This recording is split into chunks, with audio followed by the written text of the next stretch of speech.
Hey guys, welcome back to my channel Santo updates. ನಾವಿವತ್ತು U G C NET ಎಕ್ಸಾಮ್ಸ್ಗೆ ತುಂಬ important ಆಗಿರೋ ಒಂದು ಒಳ್ಳೆ ಕಾನ್ಸೆಪ್ಟ್ ಯಾವುದಪ್ಪ ಅಂದರೆ ಸಸ್ಟೈನಬಲ್ ಡೆವಲಪ್ಮೆಂಟ್ ಗೋಲ್ಸ್. ಇದರಿಂದ ಅಟ್ಲೀಸ್ಟ್ ಯಾವ್ದಾದ್ರು ಒಂದು ಕ್ವಶನಲ್ಲಿ ರೈಸ್ ಆಗೇ ಆಗುತ್ತೆ. ಒಂದು ಕ್ರೋನಾಲಜಿಕಲ್ ಆರ್ಡರಲ್ಲೇ ಕೇಳ್ತಾರೆ. ಕ್ರೋನಾಲಜಿಕಲ್ ಆರ್ಡರು ಒಂದು ಸಸ್ಟೈನಬಲ್ ಡೆವಲಪ್ಮೆಂಟ್ ಆಗಿರುತ್ತೆ, ಇಲ್ಲಾಂದರೆ ಮಿಲಿನಿಯಮ್ ಡೆವಲಪ್ಮೆಂಟ್ ಗೋಲ್ ಆಗಿರುತ್ತೆ, ಅಥವಾ ಅವೆರಡಕ್ಕೂ ಏನು ಡಿಫ್ರೆನ್ಸ್ ಇದೆ ಅನ್ನೋ ಥರನೂ ಸಹ ಕೇಳ್ತಾರೆ.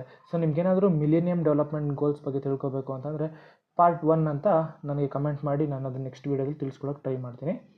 ಎಲ್ಲ ಈ ವಿಡಿಯೋ ನೋಡ್ತಾ ಇದ್ದೀರಾ, ನಿಮ್ಗೇನಾದ್ರು ಈ ವಿಡಿಯೋ ತುಂಬ ಯೂಸ್ಫುಲ್ ಆಯಿತು ಅಂತಂದರೆ ಒಂದು ಲೈಕ್ ಮಾಡಿ, ಮತ್ತು ಈ ಚಾನಲ್ಗೆ ಸಬ್ಸ್ಕ್ರೈಬ್ ಮಾಡಿ, ಮತ್ತು ಈ ವಿಡಿಯೋ ಹೇಗಿತ್ತು ಅಂತ ಕಮೆಂಟ್ ಮಾಡಿ. ನಿಮ್ಮ ಒಂದು ರೆಸ್ಪಾನ್ಸ್ ನನಗೆ ತುಂಬ ಇನ್ಸ್ಪೈರ್ ಮಾಡುತ್ತೆ.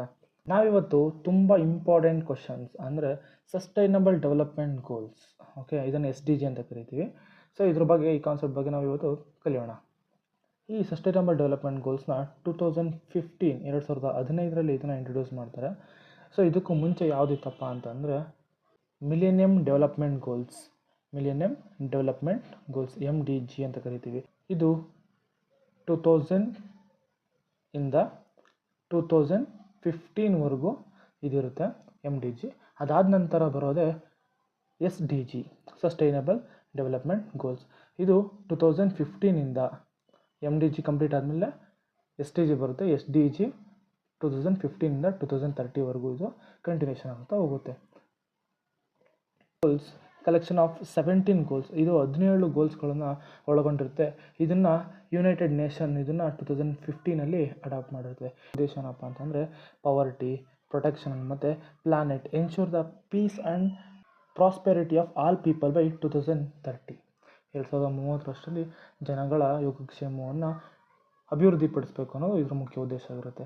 ಸೊ ಈ 17 ಗೋಲ್ಸ್ನ ಹೇಗಪ್ಪ ನೆನ್ಪಿಟ್ಕೊಳ್ಳೋದು ಅಂತ ನಮಗೆ ತುಂಬ ತೊಂದರೆ ಆಗ್ತಾ ಇರುತ್ತೆ. ಅದಕ್ಕೆ ನಾವೇನು ಮಾಡಿದ್ದೀನಿ, ತುಂಬ ಸಿಂಪಲ್ ಟ್ರಿಕ್ಸ್ನ ಯೂಸ್ ಮಾಡ್ತಾಯಿದ್ದೀನಿ. ಏನಪ್ಪ ಟ್ರಿಕ್ಸ್ ಅಂತಂದರೆ, ಒಂದು ಸ್ಟೋರಿ ಥರ ಇದನ್ನು ನೆನ್ಪಿಟ್ಕೊಳ್ಳೋಕ್ಕೆ ಟ್ರೈ ಮಾಡೋಣ.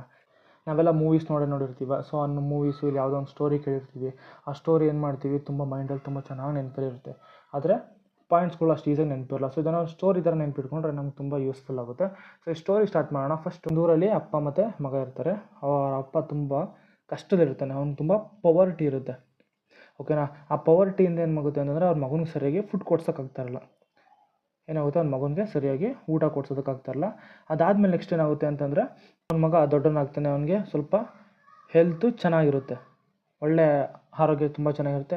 ಅದರಿಂದ ಅವ್ನು ಏನು ಮಾಡ್ತಾನೆ, ಅವನು ಸ್ವಲ್ಪ ವಯಸ್ಸಿಗೆ ಬಂದಾಗ ಅವನಿಗೆ ಒಳ್ಳೆ ಎಜುಕೇಷನ್ ಕೊಡಬೇಕು ಅಂತ ಅಂದ್ಬಿಟ್ಟು ಡಿಸೈಡ್ ಮಾಡಿ ಒಂದು ಸ್ಕೂಲ್ಗೆ ಸೇರಿಸ್ತಾನೆ. ಅದಾದಮೇಲೆ ಆ ಸ್ಕೂಲಿಗೆ ಸೇರಿಸಾದ್ಮೇಲೆ ಸ್ವಲ್ಪ ದಿನ ಆದಮೇಲೆ ಅವನೇನು ಮಾಡ್ತಾನೆ, ಸ್ಕೂಲಿಗೆ ಬಂದುಬಿಟ್ಟು ಚೆಕ್ ಮಾಡ್ತಾನೆ ನನ್ನ ಮಗ ಹೇಗೆ ಹೋಗ್ತಾಯಿದ್ದಾನೆ ಅಂತ. ಸೊ ಆವಾಗ ಅವ್ನ ಮಗ ಒಂದು ಹುಡುಗಿ ಜೊತೆ ಕೂದಿರ್ತಾನೆ. ಏನಕ್ಕೆ ಅಂತಂದರೆ ಅವರಿಬ್ಬರು ರ್ಯಾಂಕ್ ಸ್ಟೂಡೆಂಟು, ಚೆನ್ನಾಗಿ ಓದ್ತಾ ಇರ್ತಾರೆ. ಅದಕ್ಕೋಸ್ಕರ ಯಾವುದೇ ಜೆಂಡರ್ ಇನ್ಇಕ್ವಾಲಿಟಿ ಇಲ್ದಂಗೆ ಒಂದು ಹುಡುಗಿ ಎಲ್ಲರೂ ಸರಿಸಮನಾಗಿ ಒಂದು ಸ್ಕೂಲಲ್ಲಿ ಕೂತಿರ್ತಾರೆ. ಅದನ್ನು ನೋಡಿ ಅವನು ಖುಷಿಯಾಗಿ ಸ್ವಲ್ಪ ನೀರು ಕುಡ್ಕೊಂಡು ಆಚೆ ಬರ್ತಾನೆ. ಅಲ್ಲಿ ಬಂದಾಗ ಸ್ವಲ್ಪ ಖುಷಿಯಾಗಿ ಅವನಿಗೆ ಒಂದು ಎನರ್ಜಿ ಸಿಗುತ್ತೆ, ಕ್ಲೀನ್ ಎನರ್ಜಿ ಸಿಗುತ್ತೆ. ಅದಾದಮೇಲೆ ಅವನು ಏನು ಮಾಡ್ತಾನೆ, ಇಲ್ಲಿಗೆ ಒಂದು ಗ್ಯಾಪ್ ಕೊಡೋಣ, ಒಂದು ಇಂಟರ್ವ್ಯೂ ಪಾರ್ಟ್ ಕೊಡೋಣ. ಸೊ ಈ ಇಂಟರ್ವ್ಯೂ ಪಾರ್ಟ್ ಆದಮೇಲೆ ಏನಾಗುತ್ತೆ ಅಂತಂದರೆ, ಮಾಡ್ತಾರೆ, ಒಂದು ಒಳ್ಳೆ ಕೆಲಸಕ್ಕೆ ಸೇರ್ಕೊತಾನೆ. ಒಳ್ಳೆ ಚೆನ್ನಾಗಿ ಓದಿರ್ತಾನೆ, ಅದರಿಂದ ಅವ್ನು ಒಳ್ಳೆ ಕೆಲಸಕ್ಕೆ ಸೇರ್ಕೊತಾನೆ. ಅಲ್ಲಿಂದ ಅವನಿಗೆ ಇಂಡಸ್ಟ್ರೀಸು ಮತ್ತು ಇನ್ನೋವೇಷನ್ ಇನ್ಫ್ರಾಸ್ಟ್ರಕ್ಚರ್ ಮೇಲೆ ತುಂಬ ಇಂಟ್ರೆಸ್ಟ್ ಬರುತ್ತೆ. ಆಲ್ರೆಡಿ ಬಡತನದಿಂದ ಬೆಳೆದಿರೋದ್ರಿಂದ ಅವನೇನು ಮಾಡ್ತಾನೆ, ಈ ಇನ್ಇಕ್ವಾಲಿಟೀಸ್ನ ಕಡಿಮೆ ಮಾಡಬೇಕು, ಹೋಗ್ಲಾಡಿಸ್ಬೇಕು ಅಂತ ಅವನು ಡಿಸೈಡ್ ಮಾಡ್ತಾನೆ. ಅದರಿಂದ ಏನು ಮಾಡ್ತಾನೆ, ಇನ್ಇಕ್ವಾಲಿಟೀಸ್ನ ರಿಡ್ಯೂಸ್ ಮಾಡ್ತಾನೆ. ಅದಾದಮೇಲೆ ಅವ್ರ ಅಪ್ಪ ಏನಾಗಿರ್ತಾನೆ, ಒಬ್ಬ ಕಾಂಟ್ರಾಕ್ಟರ್ ಆಗಿರ್ತಾನೆ ಅಷ್ಟಲ್ಲ. ಆವಾಗಲೇ ಆ ಕಾಂಟ್ರಾಕ್ಟರ್ ಏನು ಮಾಡ್ತಾನೆ ಅಂತಂದರೆ, ಒಳ್ಳೊಳ್ಳೆ ಬಿಲ್ಡಿಂಗ್ಸ್ಗಳು ಡೆವಲಪ್ಮೆಂಟ್ಗಳನ್ನ ಮಾಡ್ತಾ ಇರ್ತಾನೆ. ಆ ಡೆವಲಪ್ಮೆಂಟ್ ಏನಾಗಿರುತ್ತೆ ಅಂತಂದರೆ ಸಸ್ಟೈನಬಲ್ ಸಿಟೀಸ್, ಒಳ್ಳೆ ನಗರಗಳು ಅಂತಂದರೆ ಆ ನಗರಗಳು ಈಗಿನ ಜನ್ರೇಷನ್ಗೆ ಮತ್ತು ಮುಂದಿನ ಜನ್ರೇಷನ್ಗೆ ಹೆಲ್ಪ್ ಆಗೋ ಥರ ಒಂದು ನಗರವನ್ನು ನಿರ್ಮಿಸ್ತಾ ಇರ್ತಾನೆ. ಅದು ಸಸ್ಟೈನಬಲ್ ಸಿಟೀಸ್ ಆಗಿರುತ್ತೆ. ನೆಕ್ಸ್ಟು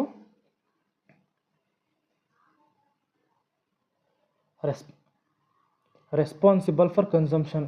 ಆ ನಗರ ತುಂಬ ಇಂಪ್ರೂವ್ಮೆಂಟ್ ಆಗಿರೋದ್ರಿಂದ ಏನಾಗುತ್ತೆ, ಅಲ್ಲೆಲ್ಲರಿಗೂ ಸರಿಯಾದ ಆಹಾರ ಸಿಗ್ತಾ ಇರುತ್ತೆ.